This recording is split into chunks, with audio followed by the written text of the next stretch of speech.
سلامونه او احترامات ملګرو. په دې ویډیو کې راځو د پروژې د انسجامو په مدیریت باندې په اجایلو محیطونو کې خبرې کوو.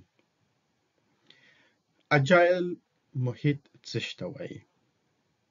لکه څنګه چې د علم په هره برخه کې نوښتونه او تغییرات رامنځته کیږي، د پروژې د مدیریت په برخه کې هم وروستي تغییرات چې رامنځته شوي د هغې ډلې څخه یوه د پروژې تطبیق په اجایل ډول باندې دی. او زه تاسو ته د اجایل پراکټیس ګاید کتاب هم درښایم، کوم چې د PMI د سایت څخه اخیستل کیږي.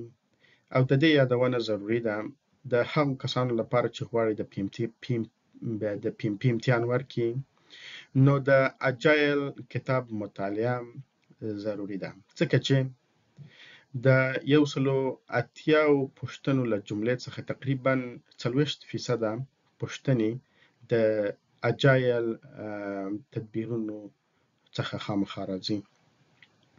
اوس په دې سره خبرې کوو چې د پروژې د انسجام او مدیریت په اجایلو محیطونو کې هم شتون لري. اوله دا چې د دې یادونه ضروري ده چې د پروژې تطبیق په اجایل ډول باندې دا یو ډول حصول لري. اوله دا چې د پروژې تطبیق په اجایلو محیطونو کې په دوره‌یي شکل ترسره کیږي او په دې کې انعطاف پذیري او همغږي شتون لري. او بله دا چې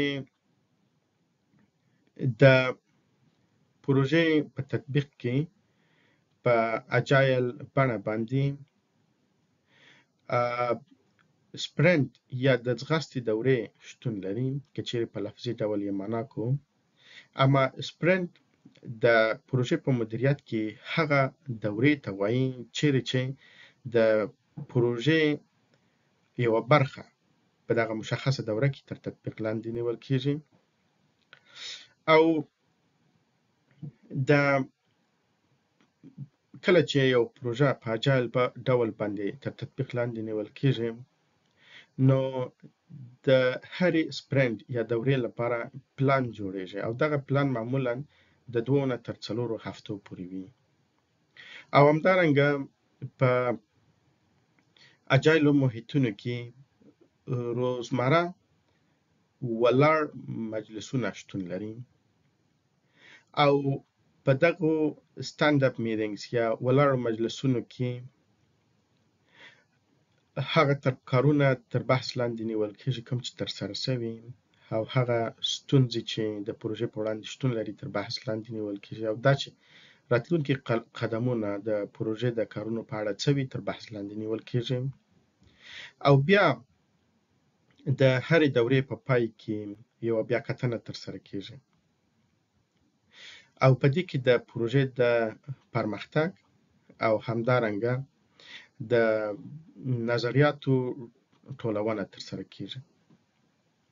خلاصه دا چې په اجایلو محیطونو کې هم د انسجام او مدیریت شتون لري. او د انسجام او د مدیریت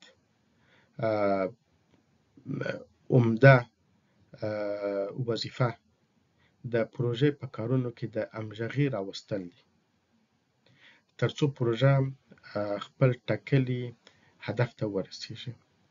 اوس راځو بیا هم تاسو ته یادونه کوم چې د پروژې تطبیق په اجایل ډول باندې بیلابیل ډولونه لري، او په دې اړه یو جلا کتاب شتون لري چې کوم کسان چې غواړي PMP ته ځانونه آماده کړي دغه کتاب اجایل پراکټیس ګاید به خامخا مطالعه کوي. او هیله ده چې بیا به وکولای شو چې په راتلونکي ویډیوګانو کې مشخصا د اجایل د پروژې په مدیریت باندې په تفصیل سره خبرې وکړو.